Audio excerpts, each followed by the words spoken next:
قرآن مجید فرقان حمید میں اللہ تبارک و تعالیٰ نے حضور نبی پاک صلی اللہ علیہ وسلم کی امت کی جو خصوصیت ہے اس کا ذکر پاک فرمایا ہے۔ فرمایا کنتم خیر امہ، کہ تم بہترین امت ہو، تم بہترین امت ہو، اور تم ایسی امت ہو کہ تمہیں بھلائی کے لیے پیدا کیا گیا اور بھلائی پھیلانے کے لیے پیدا کیا گیا، برائی سے بچنے کے لیے پیدا کیا گیا، برائی سے بچانے کے لیے پیدا کیا گیا۔ اخرجت للناس تأمرون بالمعروف وتنہون عن المنکر۔ اب یہ جو اعزاز ہے کہ تم بہترین امت ہو، یہ ہمارے اعمال کی وجہ سے نہیں ہے۔ اگر ہم یہ کہیں کہ ہمارے اعمال بڑے حسین اعمال ہیں، عالی شان ہمارے اعمال ہیں، جو ہمارے اعمال کی وجہ سے نہیں، اور یہ جو خصوصیت ہے یہ نبی پاک صلی اللہ علیہ وسلم کی وجہ سے ہی ہے کہ اس لیے فرمایا گیا کہ تم بہترین امت ہو، تم اچھے اعمال کرو، برے اعمال سے بچتے رہو۔ اللہ تبارک و تعالیٰ کی یہ شان ہے جس نے حضور کی امت کو بڑے بڑے اعزازات اور خصوصیات بخشی ہیں۔ ان میں یہ جو مقام فرمایا گیا کہ تم بہترین امت ہو، یہ حقیقت ہے، ہمارے اعمال اس قابل ہی نہیں ہے کہ اگر ہم یہ سمجھیں کہ ہم واقعات بڑے اچھے اعمال والے لوگ ہیں، ہمارے تن من دھن جو ہے، ظاہر بھی باطن بھی ہمارا پاک صاف ہے، تو وہ نہیں ہے۔ تو اس لیے پھر بھی اللہ تبارک و تعالیٰ یہ فرما رہا ہے کہ تم بہترین امت ہو۔ تمہیں حکم دیتا ہوں کہ تم برائی سے خود بھی بچو اور بچاؤ بھی، نیکی کرو بھی اور نیکی کرنے کا حکم بھی دو اور نیکی کرواؤ بھی صحیح۔ اسی سرکار کے غلاموں اللہ تبارک و تعالیٰ نے حضور کی امت کو خاصیت جو ہے وہ عطا فرمائی۔ صحابہ نے عرض کیا یا رسول اللہ، پہلی امتوں کی عمریں زیادہ تھیں تو وہ اعمال میں بھی زیادہ ہوں گی، تو یہ حقیقت ہے کہ وہ ہم سے پہلے جنت میں چلے جائیں گے، ان کے اعمال زیادہ ہوں گے کہ ان کی عمریں لمبی تھیں، آپ کی امت کی عمریں تھوڑی ہیں، تو یہ ہو سکتا ہے کہ یا رسول اللہ ہم بعد میں جائیں؟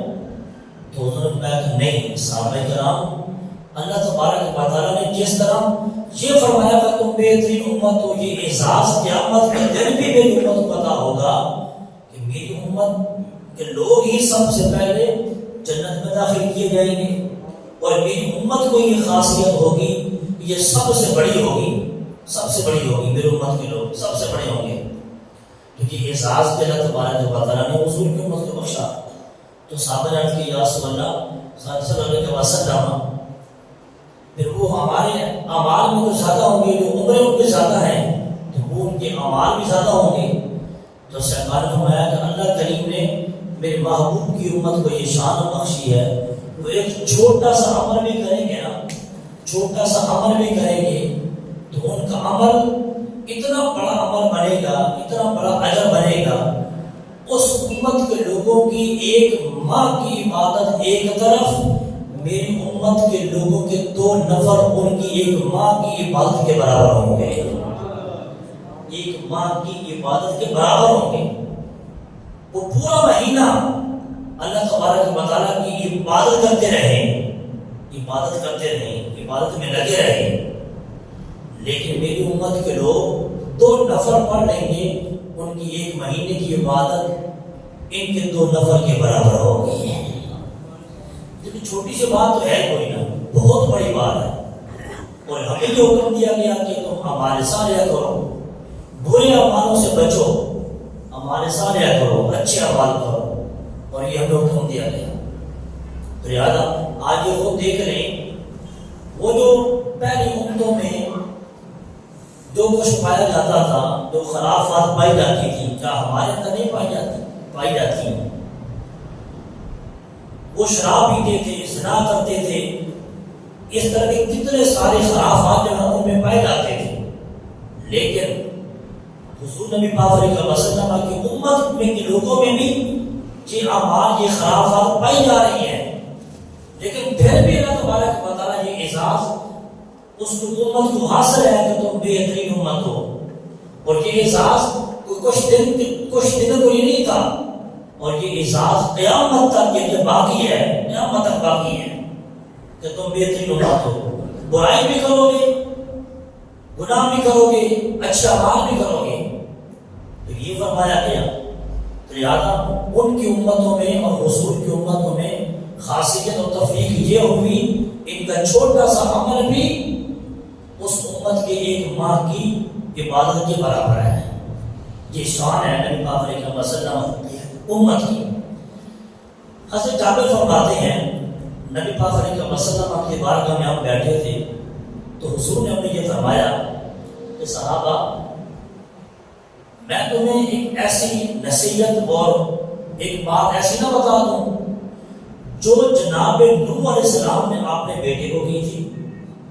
صحابہ نے کیا فدا کو بھی وابی یا رسول اللہ ہمیں بتائیں.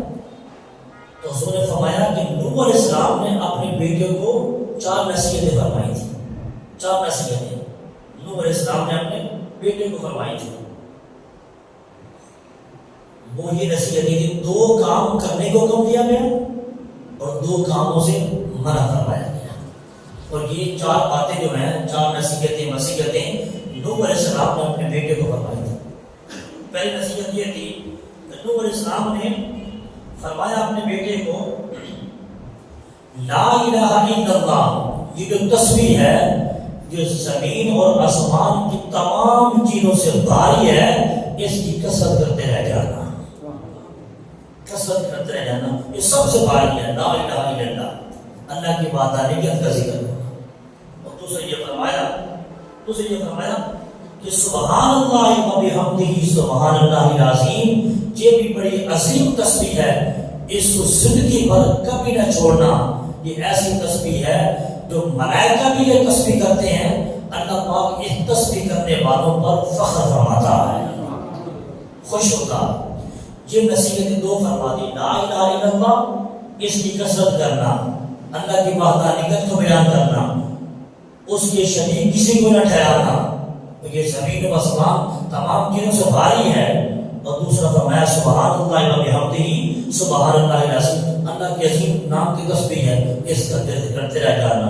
یہ 2 تمہیں نصیحتیں کر رہا ہوں، پھر 2 تمہیں وصیتیں کر رہا ہوں کہ تم اس سے بچ جانا. فرمایا ایک تو اللہ تبارک و تعالیٰ کی لا عبادت کے شریک کسی کو نہ ٹھہرانا، کسی کو نہ شریک ٹھہرانا. اللہ ایک ہے، اس کا کوئی خالق اور مالک نہیں، وہ خود خالق اور مالک ہے، وہ اصلی ہے، وہ ابدی ہے، وہ سرمدی ہے، وہ حی ہے، وہ قیوم ہے، وہ سمیع ہے، وہ بصیر ہے، وہ غفور ہے، وہ رحیم ہے، وہ اس کی ذات ہے. نہ قل هو اللہ احد، نہ اسے کسی نے پیدا کیا، نہ اس کے بچے ہیں، نہ اس کے بیٹے ہیں، نہ وہ کسی سے جنا گیا، نہ اسے کسی جنا ہے. تو اس لیے وہ ایک ہے، اس کے لیے کسی کو بھی عبادت کے شریک نہ ٹھہرانا. اور دوسرا فرمایا کہ تکبر سے بچنا. دوسرا فرمایا کہ تمہیں نصیحت کر رہا ہوں تکبر سے بچنا. تکبر ایک ایسی بیماری ہے، اگر مکھی کے پر کے برابر بھی انسان کے اندر تکبر ہوتا ہے، وہ انسان کے ہمارے سارے کو کھا جاتا ہے. یہ فرمایا. پھر ساتھ ہی فرمایا کہ حسد سے بچنا. آج تو ہمارے یہاں یہ سبحان سدی عام ہے نا کہ استناد کا جو سب سے پہلا جو گناہ تھا وہ حابیل اور قابیل کو قتل کرنا تھا. نہیں، حابیل اور قابیل کا جو قتل ہے وہ دوسرا بڑا گناہ ہے. استناد کا جو پہلا گناہ تھا وہ حابیل اور قابیل کا قتل کرنا نہیں تھا. استناد کا سب سے پہلا گناہ جس شخص نے کیا وہ شیطان لعین نے کیا تھا، وہ حسد کا گناہ تھا. استناد کے اندر پہلا گناہ بھی حسد کا ہوا. تو اللہ پاک نے شیطان جو ہے جس کو اللہ پاک نے اپنی بارگاہ سے نکالا تھا، وہ اپنے اندر اس کے اندر غرور تھا، تکبر تھا، حسد تھا. اللہ پاک نے جھکنے کا حکم دیا، وہ سے انکار کر دیا، اللہ پاک نے اپنی بارگاہ سے نکال دیا. یہ جو شیطان لعین کو نکالا گیا وہ شیطان عبادت گزار تھا، چپے چپے پہ اس نے عبادات کی تھی، وہ بھی ہمارے صالح کرتا تھا، لیکن اس کے اندر تکبر تھا، غرور تھا، حسد تھا کہ میں کیسے جھکوں. ایک آپ سے بنایا گیا ہے، وہ مٹی سے بنایا گیا ہے، جوڑ تو کوئی نہیں ہے۔ اس لیے کائنات کا پہلا گناہ بھی حسد کا ہوا تھا۔ اس کائنات کے اندر پہلا گناہ حسد کا ہوا۔ حدیث پاک میں آتا ہے، اور امام ابن جوزی فرماتے ہیں، امام ابن جوزی فرماتے ہیں، آپ فرماتے ہیں کہ جب قیامت برپا ہو جائے گی، حساب کتاب کا عمل شروع ہونے لگے گا، حساب کتاب کا عمل شروع ہوگا، تو سب سے پہلے جس شخص کا قیامت کے دن حساب کتاب لیا جائے گا، جس شخص کو سب سے پہلے بلایا جائے گا، وہ قبیلہ بنی قریش ہے۔ بنی قریش کی ایک شاخ ہے جس کا نام بنی مخزوم ہے۔ بنی مخزوم کا ایک ایسا شخص جس کا نام عبداللہ بن عبد الاسد ہوگا، جس کو قیامت کے دن سب سے پہلے نامہ اعمال کے لیے بلایا جائے گا، حساب کتاب کے لیے بلایا جائے گا۔ بنی قریش کی ایک شاخ بنی مخزوم کے امام ابن جوزی نے بڑی تفصیل اس کو لکھا ہے، میں پڑھ رہا تھا اس کو تو یہ حیرت ہوئی، تو وہ یہ لکھا گیا تھا کہ اللہ تبارک و تعالیٰ اس بندے سے یہ فرمائے گا قیامت کے دن، عبداللہ بن عبد الاسد سے یہ فرمائے گا کہ تم جانتے نہیں ہو، اللہ پاک فرمائے گا کہ تورات کی جو کتاب ہے، جو اللہ پاک کی کتاب ہے تورات، جو جناب موسیٰ علیہ السلام پر نازل ہوئی تھی، تورات کے دوسرے صفحے پر یہ لکھا گیا تھا کہ حسد بہت بڑا گناہ ہے، حسد سے بچنا، تکبر سے بچنا، حسد سے بچنا، ریاکاری سے بچنا، غرور سے بچنا، یہ اللہ کو بالکل پسند نہیں ہے، اللہ کو بالکل ہی پسند نہیں۔ یہ نبی پاک علیہ وسلم نے یہ صحابہ کرام کو نوح علیہ السلام کی جو وصیت ہے جو اپنے بیٹے کو کی تھی، وہ صحابہ کرام کو بتا دی۔ اب آئیے کہ نبی پاک علیہ وسلم کی بارگاہ میں ایک شخص حاضر ہوا، اس نے شکایت کیا کہ یا رسول اللہ صلی اللہ علیہ وسلم، میرا دل بڑا سخت رہ جاتا، میرے دل میں نرمی نہیں آتی، میرے مزاج میں سختی ہے، یا رسول اللہ میں کنٹرول نہیں کر سکتا، سخت مزاج ہے، تلخ ہے، ترشت ہے کہ میں کوئی چیزوں کو برداشت نہیں کرتا، وہ اچھی بات ہو یا بری بات ہو مجھے غصہ آ جاتا ہے، سخت دل ہو یا رسول اللہ، میرا دل بہت سخت ہے، نرمی کے لیے دعا کرتے ہیں یا رسول اللہ۔ تو حضور نے یہ فرمایا کہ اے تو ایسا شخص ہے کہ تیرا دل اللہ پاک نے اتنا سخت کر دیا ہے، اب کہ یا رسول اللہ کوئی سمجھ نہیں آتی کیسے ہو گیا۔ حضور نے فرمایا کہ تو غرباء یتامیٰ مساکین کے سر پر اپنے شفقت کا ہاتھ رکھا کر، اللہ پاک تیرے دلوں کو نرم فرما دے گا، تیرے دلوں کو نرم فرما دے گا۔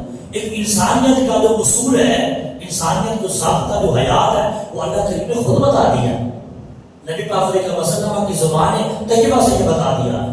اگر دلوں کو نرم کرنا چاہتے ہو تو غرباء یتامیٰ مساکین کے ساتھ اس نے ضرور کیا کرو۔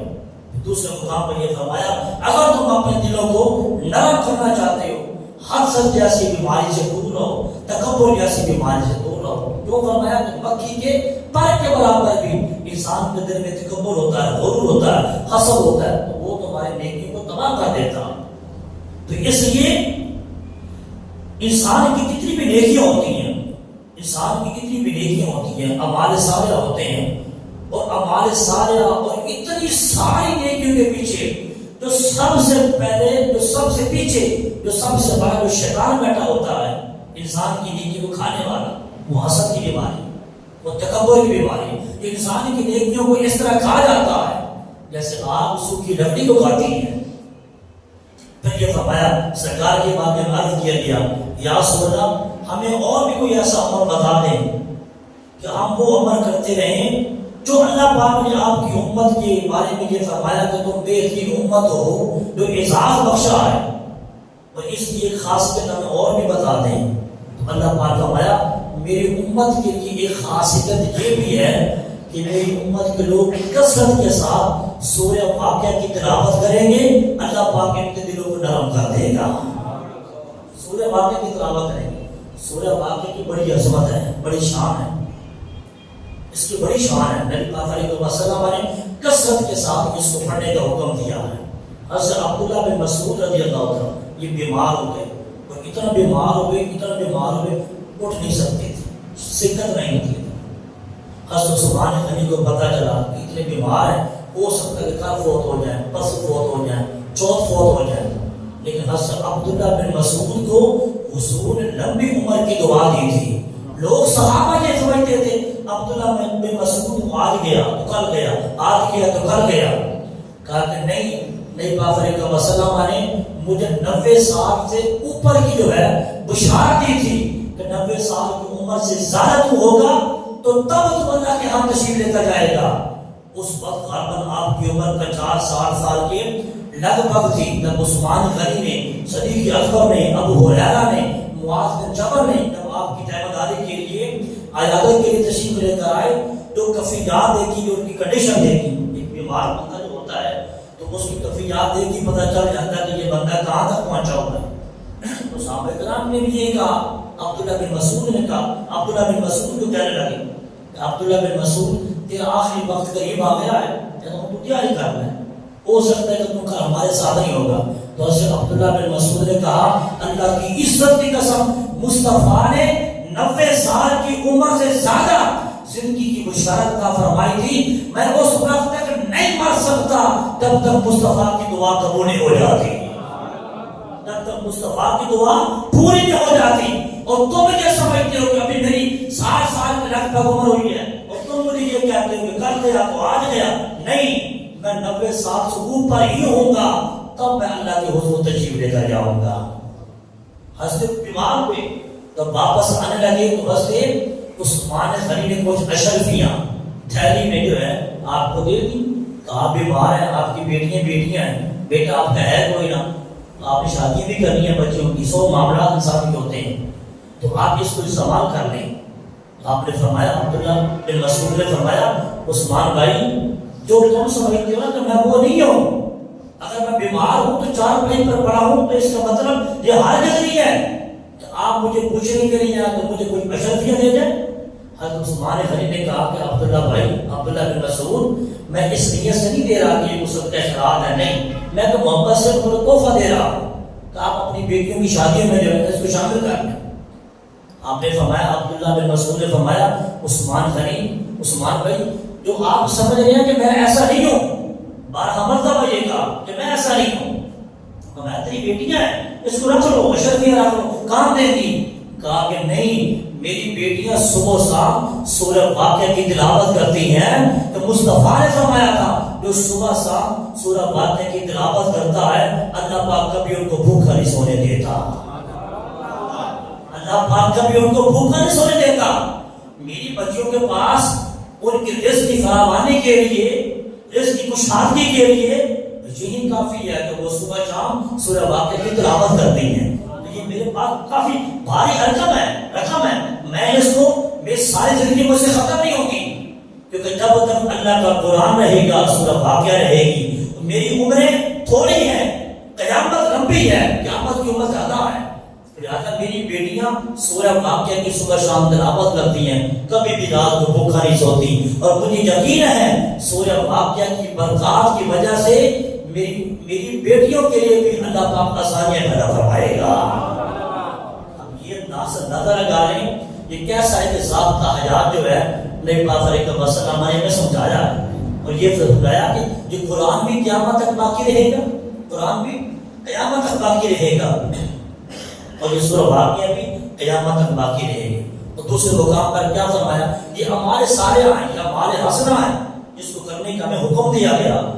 جو موضوع ہے ہمارے سارے کا موضوع تھا، ہمارے حسنہ کا موضوع، ہمیں یہ ترغیب دلائی گئی کہ تم اگر رزق کے اندر فراوانی چاہتے ہو تو سورہ واقعہ کی کثرت کے ساتھ تلاوت کیا.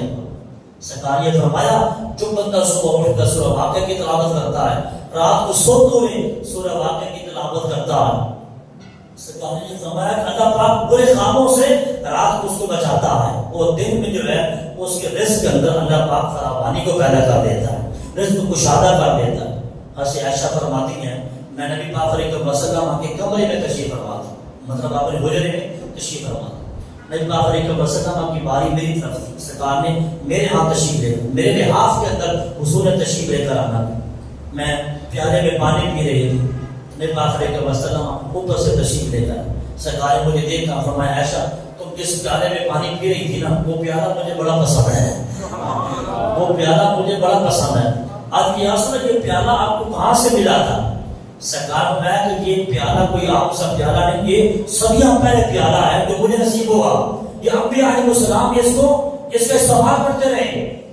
وہ جیسے بھی میرے ساتھ میسر ہوا میرے تک پہنچا. انبیاء علیہ السلام بھی اس پیالے کے ساتھ منہ لگا کر پانی پیتے رہے. سرکار کے غلاموں سے عائشہ نے پانی پیا تو اس نے فرمایا عائشہ جب تو پانی پی رہی تھی نا جس جگہ سے تو نے ہونٹ رکھے تھے مجھے وہ جگہ بتائیں وہ جگہ کون سی ہے. وہ جگہ بتائیں جگہ کون سی ہے. عائشہ فرماتی یا رسول اللہ اب تو مجھے بھی یاد نہیں ہے کہ میں نے کس جگہ سے ہونٹ لگا کر پانی پیا تھا. یہ حقیقت ہے اگر آپ گلاس میں پانی پیتے ہیں تو پانی پی کر اگر آپ رکھ لیتے ہیں گلاس کو تھوڑی توجہ ہٹتی ہے تو یہ حقیقت آپ بھول جاتے ہیں کہ میں نے پتہ نہیں کس جگہ سے جو ہے منہ لگا کر پانی پیا تھا. ہاں اگر ایک جگہ بنی ہوئی ہے پانی پینے کے لیے وہ تو پتہ چل جاتا ہے نا اسی جگہ سے منہ لگانا ہے نا. اللہ بات آگے پیچھے نہیں لگانا. اس لیے ہمیں یہ فرمایا گیا سرکار نے فرمایا کہ عائشہ تم نے کہاں سے ہونٹ رکھی ہیں. بس عائشہ نے فرمایا کہ آسلم میں نے جہاں ہونٹ رکھے تھے تو نے کہا فرے کا بس میں نے اسی جگہ پر ہونٹ رکھ کے پانی پیا تھا. اور سرکار نے فرمایا عائشہ اگر تم سورہ واقعہ پڑھ کر پانی پیتی تو یہ جو پانی ہے آب کوثر سے بھی افضل ہو جاتا. آب کوثر سے بھی افضل ہو جاتا. جس پانی پر سورہ واقعہ پڑھی جاتی ہے اس پانی کے اندر اللہ پاک اتنی برکات کثیرہ دیتا ہے کہ فرمایا آب کوثر سے بھی وہ افضل پانی بن جاتا ہے. یہ دیکھیں یہ کتنی شان ہے. اس سے ہمیں یہ فرمایا کہ ہم اپنی طبیعتوں میں اپنے مزاج میں میانہ روی لائیں اس کو اپنے اعتدال میں جو ہے اپنی زندگی کو بسر کریں تاکہ ہمیں یہ محسوس ہو سکے کہ ہمیں اپنی زندگی کے معاملات میں احساس بھی ہو. ہم بڑے بن جائیں تو تب بھی احساس ہو چھوٹے ہو تو تب بھی احساس ہو تب بھی احساس ہو. اسی طرح ہوتا ہے اگر آپ ایک گلاس میں پانی پیتے ہیں گلاس میں پانی پیتے ہیں تو بڑا ایزیلی پانی پی لیتے ہیں. اگر کوئی اگر آپ بوتل لگا لیتے ہیں منہ میں منہ کے ساتھ جو ہے وہ ٹھیک ہے اس کی جگہ بنی ہوتی ہے تو آپ کے لیے کوئی مشکل نہیں ہوتی پانی پینے میں. اگر وہی مشکیزہ جو ہے گھڑا جو ہے اگر ہم اس کو اٹھا کر منہ کے ساتھ لگائیں تو وہ اعتدال نہیں رہے گا وہ پانی ہمارے اوپر گرے ہمارے اوپر گرے. اسی طرح ہم سمندر کے پاس جاتے ہیں تو سمندر کا پانی بہت وسیع ہوتا ہے. اگر آپ یہ کہیں نا کہ میں سمندر کے پانی کے ساتھ منہ لگا کے پانی پی لوں گا تو آپ کو ہوتے آ جائیں گے پانی نہیں پی سکتے. تو ایک اعتدال دیا گیا گلاس میں چھوٹی چیز میں پانی پی تو آپ ایزیلی پانی پی سکتے ہیں. لہٰذا اس طرح زندگی کے اندر وہ احساس بھی پیدا کر سکتے ہیں چھوٹے چھوٹے اعمال کی وجہ سے. شاید آواز آ رہی ہمارے اعمال کی وجہ سے آواز آ رہی ہے آواز آ رہی ہے.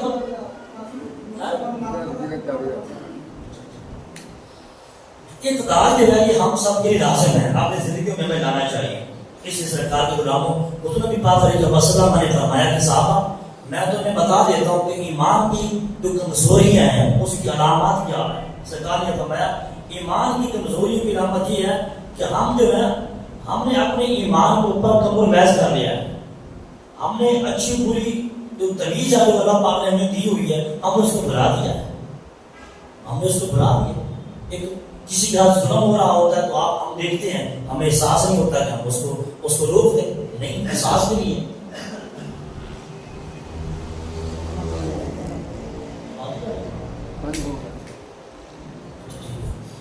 اس لیے سرکار کے غلاموں ہمیں یہ ایمان کی کمزوری ہے ہمارے اندر. سرکار نے فرمایا اگر تم اپنے ایمان کو بہترین کرنا چاہتے ہو تو اللہ تبارک و تعالیٰ کے نام کی ہمیشہ تسبیحات کا ورد کیا کرو. تسبیحات ہمارے دلوں کو نرم کر دیں.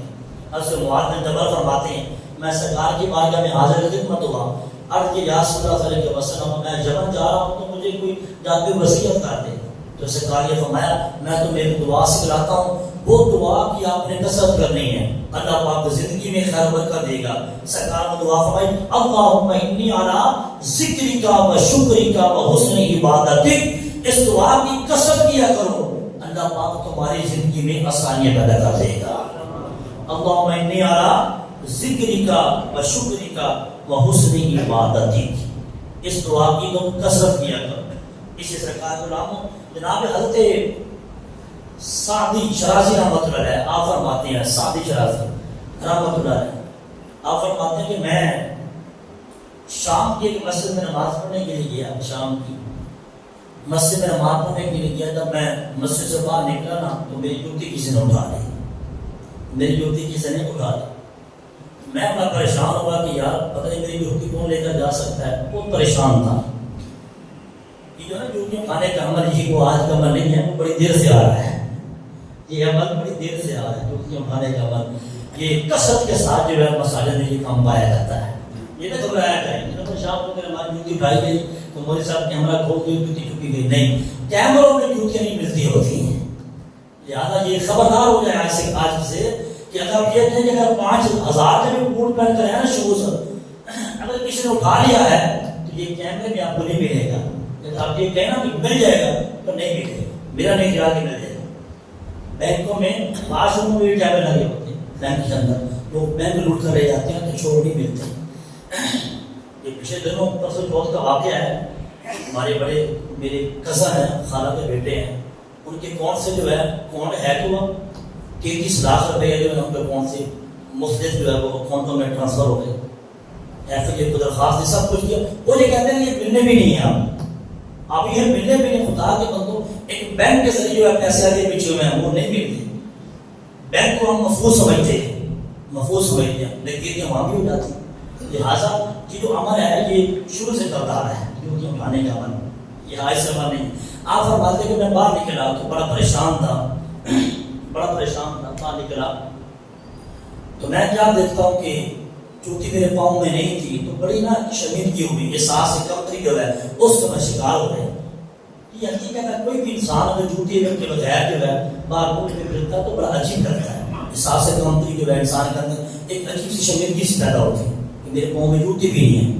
تو آپ فرماتے ہیں کہ میرے پاؤں میں جوتی نہیں تھی تو میں بازار سے جا رہا تھا تو مجھے بڑی شرمندگی ہو رہی تھی. تو میں کیا دیکھتا ہوں، ایک ایسا لنگڑا شخص جس کے پاؤں بھی نہیں تھے، وہ زمین کے ساتھ جو ہے لپٹ کر گھسیٹ کر چڑھ رہا تھا.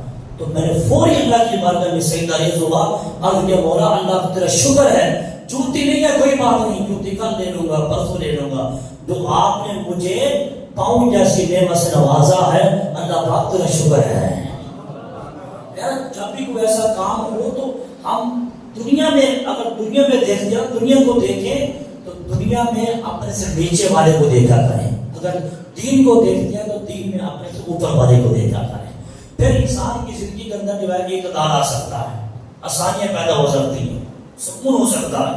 اس طرح جو ہے ہمارے اعمال کے اندر جو ہے ہمیں محسوس بھی نہیں ہوتا. ہم مسجد میں آتے ہیں نماز پڑھنے کے لیے، دل نہیں لگتا، نماز پڑھتے ہیں تو سکون نہیں ہوتا، فرض پڑھ کے بھاگ جاتے ہیں، باقی سنتے نوافل پڑھتے بھی کوئی نہیں. اب جمعہ کہ کثرت کے ساتھ جو ہے سنتے نوافل کو چھوڑنا گناہ ہے، اس کو نہیں چھوڑ سکتے آپ.